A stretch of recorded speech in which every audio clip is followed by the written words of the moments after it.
ഉമ്മൻചാണ്ടിയെ മറന്നുകൊണ്ട് ഈ പോർട്ട് പ്രവർത്തിപ്പിക്കുന്നതിൽ വലിയ അർത്ഥമില്ല. കാരണം അദ്ദേഹത്തിനെ തന്നെ ഓർക്കണം എപ്പോഴും ഈ കാര്യത്തിൽ. അല്ലാതെ ശ്രീ പിണറായി വിജയനെയൊന്നും അല്ല ഇതിനകത്ത് ഓർക്കേണ്ടത്. ഇവരുടെ ഒന്നും ഒരു കോൺട്രിബ്യൂഷനും ഇതിനകത്തില്ല, ഒന്നുമില്ല. മുഴുവൻ ആ പദ്ധതിയുടെ എല്ലാ കോൺട്രിബ്യൂഷനും ഉള്ളത് ശ്രീ ഉമ്മൻചാണ്ടിയുടെ ഭാഗത്തു നിന്നാണ്. അത് നമുക്ക് മറക്കാൻ ഒക്കത്തില്ല. പിന്നെ ഇതിനകത്തൊരു പ്രത്യേകത ഉള്ളത് എന്താ പറയുക, ഇപ്പോൾ ശ്രീ വാസവൻ്റെ ഒരു പ്രസ്താവന കണ്ടു. അതായത് ഇതിപ്പോൾ റോഡ് വഴിയും റെയിൽ വഴിയും ഒന്നും ചരക്ക് നീക്കം ഇപ്പം നടക്കത്തില്ല അവിടുന്ന് കണ്ടെയ്നർ. കാരണം ആ റോഡ് ഡെവലപ്പ് ചെയ്യേണ്ടതായിട്ടുണ്ട്. റിംഗ് റോഡ് ഡെവലപ്പ് ചെയ്ത് കൊണ്ടുവന്നേ പറ്റുള്ളൂ വലുതായിട്ട്. അതിന് സമയമെടുക്കും.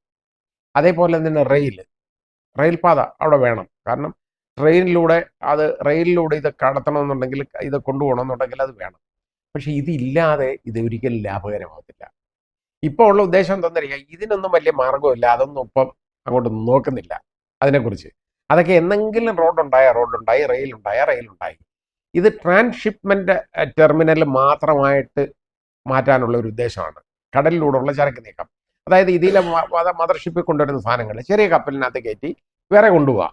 അപ്പോൾ ദാറ്റ് മീൻസ് ഇതിൻ്റെ പ്രശ്നം എന്താണെന്നറിയാം, ഇതിനകത്ത് ഈ വെറും ട്രാൻസ്ഷിപ്മെന്റ് മാത്രമേ ഉള്ളൂ ആ ഒരു ടെർമിനലായിട്ട് ഇത് വർക്ക് ചെയ്യുകയാണെന്നുണ്ടെങ്കിൽ ഈ സ്റ്റേറ്റിന് ലാഭമൊന്നും കിട്ടത്തില്ല, വലുതായിട്ട് ഒന്നും കിട്ടത്തില്ല.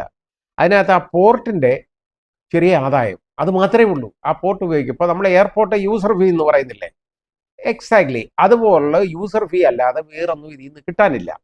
നേരെ മറിച്ച് ഇവിടെ റോഡിലൂടെയും അതുപോലെ റെയിലിലൂടെയും ഈ കണ്ടെയ്നറുകൾ കൊണ്ടുപോകാൻ ഉള്ള ഒരു സാധ്യത, ഇന്ത്യയുടെ മറ്റു ഭാഗങ്ങളിലേക്ക് കൊണ്ടുപോകാനുള്ള ഒരു സാധ്യത ഉണ്ടായിരുന്നെങ്കിൽ, അത് തെളിഞ്ഞു വരികയാണെന്നുണ്ടെങ്കിൽ എത്ര പേർക്ക് ജോലി കിട്ടുമെന്നറിയും. വലിയ അപാരമായ അനന്തമായ ജോലി സാധ്യതകളാണുള്ളത്, വരുമാന സാധ്യതകളാണുള്ളത്. അതായത് ഈ ഈ വണ്ടി കടന്നു പോകുന്നിടത്ത് എല്ലാം ചെലവില്ലേ, എത്ര പേര് വരും. പക്ഷെ അതിനുള്ള റോഡിൻ്റെ സൗകര്യം വേണം, അതേപോലെ തന്നെ റെയിലിൻ്റെ സൗകര്യം വേണം. ഇത് രണ്ടും എത്രയും പെട്ടെന്ന് ഏർപ്പെടുത്തിയില്ലെങ്കിൽ ഇതുകൊണ്ട് യാതൊരു പ്രയോജനവും ആർക്കുമില്ല, സംസ്ഥാനത്തിനൊന്നും കിട്ടാൻ പോകുന്നില്ല. ഭാരിച്ച ചെലവെന്നുള്ളതല്ലാതെ വേറൊന്നും വരാനില്ല. പക്ഷെ അങ്ങനെ ആയിരിക്കരുത്. ഈ റോഡ് വഴിയും റെയിൽ വഴിയും ഇപ്പം തൽക്കാലം വേണ്ട, കടൽ മാർഗം തന്നെ മതി എന്ന്, വെള്ളത്തിലൂടെയുള്ള മാർഗം മതി എന്ന് പറഞ്ഞു കഴിഞ്ഞാൽ എല്ലാം വെള്ളത്തിലാകത്തേ ഉള്ളൂ, ഒന്നുമില്ല. അപ്പോൾ അത് ബുദ്ധിപരമായിട്ട് ചിന്തിക്കണം ഗവൺമെൻറ്. എടുക്കേണ്ട തീരുമാനമെന്ന് പറയുന്നത് എത്രയും പെട്ടെന്ന് അതിൻ്റെ റോഡ് ഡെവലപ്പ് ചെയ്തിട്ട് കൊടുക്കണം.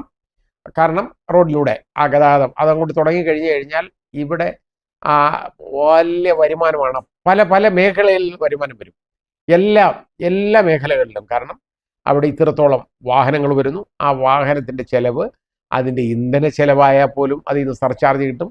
പിന്നെ തുടങ്ങി അതിൻ്റെ മറ്റ് അറ്റകുറ്റപ്പണികൾ, അതേപോലെ തന്നെ ടയറ്, ഇത് മുഴുവൻ ഇങ്ങനെയുള്ള എല്ലാ വരുമാനങ്ങളും ഉണ്ടാവും. അതാണ് ആദ്യം ചിന്തിക്കേണ്ടത്. അതുപോലെ റെയിലിലൂടെ ആണെങ്കിൽ പോലും അത്രത്തോളം നമുക്ക് സാധ്യതകളുണ്ട്. റോഡ് മാർഗമാണ് ഏറ്റവും ലാഭകരം ആയിട്ട്, അതായത് സംസ്ഥാനത്തെ സംബന്ധിച്ചിടത്തോളം വലിയ നേട്ടം റോഡ് മാർഗം പോകുന്നതാണ്. അങ്ങനെ വേണം ഇതാവാൻ. ഇതെല്ലാം ചെയ്യുമ്പോഴും ശ്രീ ഉമ്മൻചാണ്ടിയെ ഒന്ന് ഓർക്കുക.